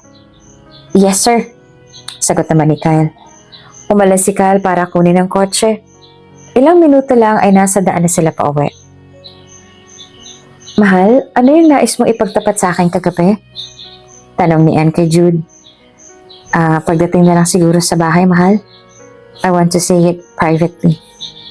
Oh, sige mahal, aasahan ko yan. Naidip muna saglit si Ann sa balikat ng kasintahan. Namumutawi naman ang ngiti sa kanyang mga labi. Sir, we have confirmed. Nasa mansyon nga ito nila tinago si Ann Benitez. Sabi ni SPO1 Donato kay Kapitan Lim. Great, what is your status? Aarestohin na sana namin yung suspect ngunit nalaban ito. We are under heavy gunfire. Copy. Papadala ako ng reinforcements dyan. Nagbigay naman ng instruction ng kapitan upang tulungan ang mga pulis niyang naipit sa bakbakan sa mansyon. Agad naman tumalima ang ibang tauhan niya. Man, susubukan kong pasukin ang mansyon mula sa likuran. Cover me! Sabi ni SPO1 Donato. Tumango naman ang kasamahan niyang pulis. Ilang sandali pa ay nasa loob na sila ng mansyon. Nagkaroon ng engkwentro sa pagitan at ng ilang tauhan ni Jake. Maya-maya lamang, Mr. Jake Tan, arestado ka sa salang pagkidnap kay Miss Ann Benitez. Taas ang kamay! Pagsabi ni SPO1 Donato. Akala mo mahuhuli mo lang ako ng ganun-ganun lang? Sagot naman ni Jake. Pinaulanan niya ng putok si SPO1 Donato. Nakailag naman ito at sa pagganti niya ng putok ay tinamaan niya si Jake. You shot me! Pasalamat ka't binuhay pa kita! Sigaw naman ni SPO1 Donato. Gaganti ako! Gaganti ako! Sisisigaw pa si Jake habang dinadala siya sa loob ng police mobile. Sir, we have successfully apprehended the suspect. Magaling, SPO1 Donato. Now, bring him in for questioning. Copy, sir. Jude, mahal, pwede bang mag-stop over muna tayo dito sa gasolinahan? Naiihilang kasi ako at nagugutom eh. Ibinaling naman ni Jude ang paningin sa kasintahel dahil alam niya naman na hindi naman ito talaga naiihi at nagugutom. Naglalambing lang ito. Kyle, idaan mo muna dyan sa malapit na gas station. Magkakarga na rin, ha? Malamang kukulangin tayo ng gas. Opo, Sir Jude. Ilang minuto lang ay tumigil na ang kotse. Kasama ni Aling Belly at asawa ni Kyle, sabay na nagiinat ang mga katawan. Punta lang ako ng restroom then I will join you sa convenience store. Mungkahin ni Ann kay Jude. Manang, tara po, bili po muna tayo ng makakain. Pumili po kayo ng gusto niyo at ako na po ang magbabayad. Nako, salamat anak, ang bait mo naman. Hindi yata nagkamali ng napiling kasintahan si Ann. Nang mga oras na yun ay binabagtas na rin ng mga police convoy ang parehas sa daan patungong bayan. Idinedete na muna nila si Jake at kanyang mga kasamahan doon bago dalhin sa main police station sa bayan ng Batangas. Paano yan, Jake? Bestado na ang modus operandi ninyo. Pag nahatulan ka ng guilty, sure na samunti ang bagsak ninyo at panghabang buhay na kayo makukulong. Ha! Pinapatawa mo ba ako? Inaakala mo ba talaga na ito ng katapusan ko? Ang lakas naman ng loob mo. Nakaposas ka na nga. Abay, matapang ka pa rin. Sabi pa ni SPO1 Donato. Talaga. At kahit anong gawin nyo, ay hindi nyo ko kayang ikulong. Tinitigan naman ni Jake ang pulis ng matagal. Para bang sinusukat nito ang kanyang kakayanan. Alis na tayo, mahal. Malayo pang bahay natin. Gagabihin na tayo sa daan. Naiintindihan ko, Jude. Aling Delia, tara na po. Sabay hawak sa kamay na matanda. Itinuturing niya kasing pangalawang ina na ito, kaya gano'n na lamang ang kanyang pag-aalaga rito. Kyle, okay na ba tayo? Ay, yes, Sir Jude. Sakay na po kayo. Pinaandar niya ng kotse nito at umalis na sila. Samantala, ilang metro lang ay natanaw ni Jake ang isang pamilyar na sasakyan. Teka, kotse ni Jude yun ah. Minsan niya nang ginamit ito na nagkita kaya alam ko na sa kanya yun. Pabulong niya sinabi sa sarili. Mukhang pinapalad tayo. Di natin kailangang tawagan si Sir Jude. Ayun lang kanilang sasakyan no. Wika naman ito sa kasamahan habang tinuturo ito. Nako, tama ka sir. Sagot naman ni SPO2 lumibaw. Sige, subukan mong businahan para gumilid sila saglit. Copy sir. Napansin naman ni Kyle ang police mobile na bumubuntot sa kanila. Agad niya itong ipinaalam sa Sir Jude na nag-utos naman na itabi niya ang kotse. Good morning, Sir Jude. Aba, kayo pala SPO1 Donato. Anong atin? Biglang napaisip si Jude. Mali kaya ang ginawa nila na pagkuha kay Ana walang pasubali sa kapulisan? Gusto ko lang po sanang ibalita sa inyo na nasa kustodiya na namin si Jake. Eto, at kasama na namin para dalhin sa headquarters. Salamat naman kung gano'n. Punong-puno ng galit na sinabi niya. Sige Sir Jude, mauna na po kami. Teka lang SPO1 Donato. Maaari ko ba makausap si Jake bago kayo umalis? Sige po. Ibinaba ni SPO2 lumibaw ang bintana sa tapat ni Jake. Hindi pa itong huli nating pagkikita, Jude. Asahan mo yan. Mabubulo ka sa kulungan, hayop ka. Sagot naman ni Jude kay Jake. Kung gusto mo pa dito pa lang, itumba na kita eh. Sagot naman ni Jake. Ang yabang mo. Bababain na sana ni Jude si Jake, ngunit pinigilan siya ni Anne. Hindi ito ang tamang lugar para dyan, Jude. May hukuman tayo. Hayaan mo na silang manghusga sa kanya. Hukuman? Wala na akong tiwala sa hukuman. Nagpupuyos na ang galit ni Jude na sinagot niya ang kasintahan. Let it go, Jude. He's not worth it. Sa mga sandaling yun ay gustong-gusto niya nang patayin si Jake. Subalit na naig ang kanyang konsensya. Kung wala ka siguro dito, binanatan ko na siya. Sa harapan ng mga pulis. Gagawin mo yan sa harapan nila, nasisiraan ka ba ng bait? Para hindi na humaba ang usapan, sinenyasan na lang niya si Kyle na umalis na. Dumaan naman ng ilang sandali ay makasunod na nilang nilisan ng dalawang sasakyan ang lugar na iyon. Ngunit para kay Jake, hindi dito natatapos ang lahat. Bago matapos ang araw na to, ay mamamatay ka sa mga kamay ko, Jude. Ang mga salita na ito ay umaalingaw-ngaw sa utak ni Jake. SPO1 Donato. Nako Jake, napakatapang mo talaga. Akalain mo may gana ka pang hamulin si Sir Jude sa harapan namin? Kung tutuusin, isang utos nga lang niya na kayang-kaya na natin siyang itumba, dito pa lang eh. Sagot naman ni SPO2 lumibaw. Natakot naman si Jake sa tinura ng mga pulis. Ngunit hindi siya papayag na mamamatay siyang hindi nakakabawi kay Jude. Ha! Nagpapatawa ba kayong dalawa? Si Jake to, oh. At kahit magsama pa kayong dalawa, ay hindi niyo ako kaya. Agad niya ikinulong sa kanya nakaposas na kamay ang ulot leeg na SPO2 lumibaw, dahilan upang mawalan siya ng kontrol sa manibela. Sinubukan naman ni SPO1 na labanan siya pero wala rin itong nagawa. Nagpambuno ang dalawa hanggang sa bumangga ang sasakyan nila na kotse ni Jude. Jude, mababangga tayo! Iwasan mo, Kyle! Iwasan mo! Ito ang mga huling katagang narinig mula sa dalawa at mga kasama nila. Nang muli silang gumising ay nasa ospital na sila. Ang sakit ng katawan ko. Magpahinga po muna kayo, Mrs. Hanggat hindi pa lumalabas ang resulta ng x-ray, ay hindi natin matitiyak ang injuries ninyo. Saad pa ng nurse. Ang mga kasama ko, si Aling Delia, si Jude, ang kasintahan ko. Sorry, ma'am. Pero sa kasamaang palad ay wala na sila. Maliban kay Sir Jude. Ano? Hindi maaari. Kasalanan ko ang lahat ng to. Kasalanan ko. Pinigilan siya ng nurse. Nasa ICU po si Sir Jude. Kasi masama po ang tama niya. Pero no worries, ma'am. Stable na po ang kanyang kondisyon. Gusto ko siyang makita. Gusto ko siyang makita.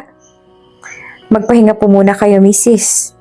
Nurse, inject her with some sedative para kumalma. Opo, Doc. Nanlaban si Anne ngunit wala itong nagawa. Ilang minuto pa ay nakatulog na siya. Dumaan ang mga araw at linggo. Unti-unting bumuti ang kondisyon ni Jude. Nauna na kasing na-discharge si Anne kasi hindi naman malubha ang injuries niya. Mahal, kamusta ka na? Okay na ako. Sa tingin ko ilang araw lang ay pwede na akong lumabas. Magandang balita yan kung ganon.